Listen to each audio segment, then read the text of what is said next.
Hello there, happy Monday. I hope the week has started well for you. My name's Anna Lundberg, and I'm a success coach and business strategist. I help people create more freedom, flexibility and fulfilment in different areas of their lives.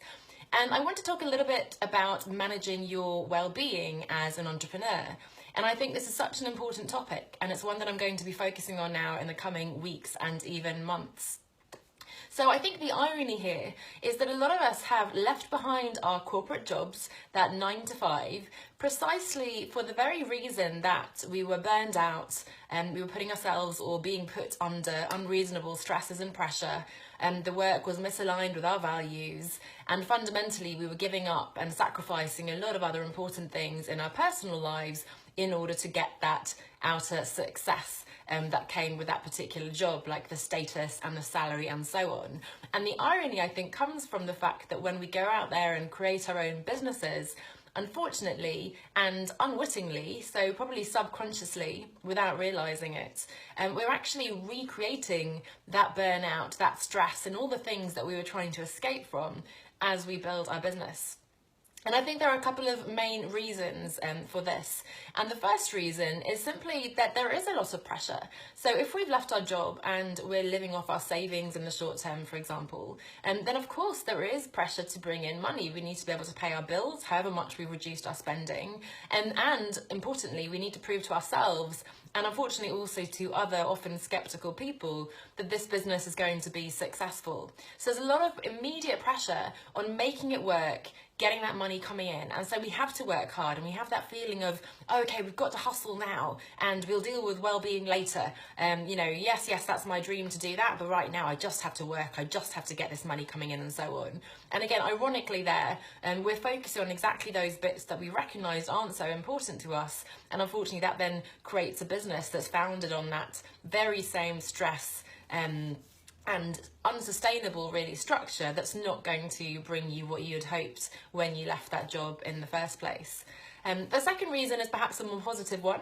Hopefully and most likely you are really passionate about this business that you're building.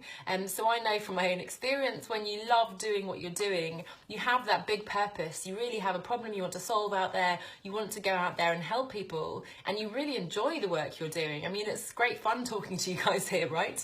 And it's so easy to get caught up in that and to choose to work all the time, to not stop in the evening because I've got so much to do, I want to launch this and I want to focus on that, and to be super responsive to people coming asking you lots of questions, to work weekends because I've escaped the 9 to 5, so of course I can choose to work weekends and so on. So ironically, again, that very passion and drive and motivation that is so critical to a fulfilling life, but also to the success of your business, can also unfortunately have that negative implication, which is that you will be working too hard.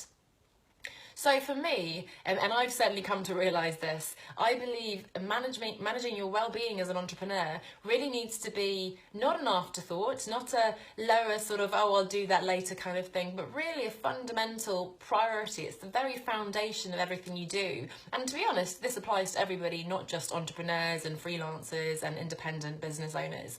So I think your well-being needs to be treated as importantly, as paramount as everything else. And as much as I can teach you branding and business and marketing strategy and so on, unless that well-being is being prioritised and that's really at the heart of your business strategy, that's not going to be sustainable. You're not going to have a thriving business, and you're certainly not going to thrive as a healthy and happy individual.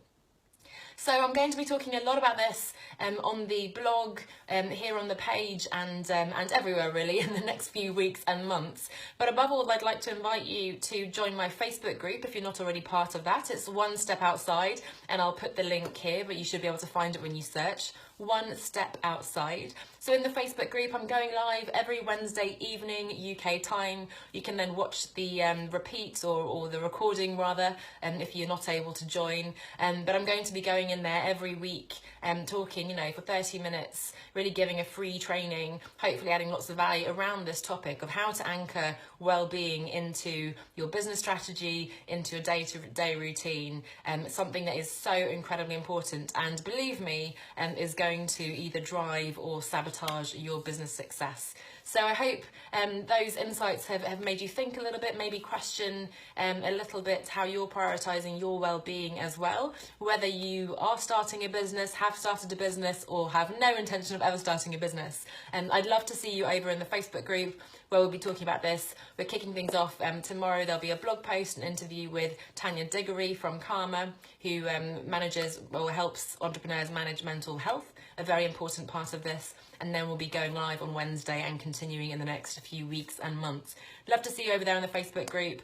And above all, I hope you take away from this, please prioritise your well-being, whatever that looks like to you.